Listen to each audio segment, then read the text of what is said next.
how to log in to 9Wickets account. So if you want to log into your 9Wickets account, then first of all open up a browser, any browser that you are comfortable with, and I'm here with Chrome browser. Simply go for the search bar and search for 9Wickets.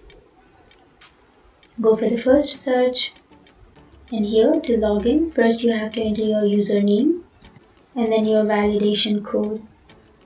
And after entering that, you can simply click on login and it will take you to the website.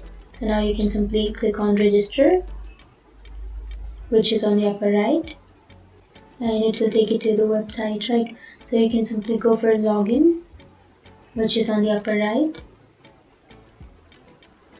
And to log into your account, first you have to enter your username or your email address, and then you have to enter your password. But if you forgot your password, then you can simply go for forgot your password and then you can reset or recover it. But if you remember, then simply enter your password.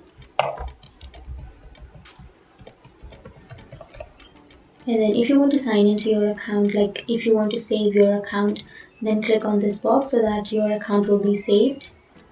And then click on login. And that's it. That's how you log into your account. And if you have any questions, feel free to comment below. Thanks for watching.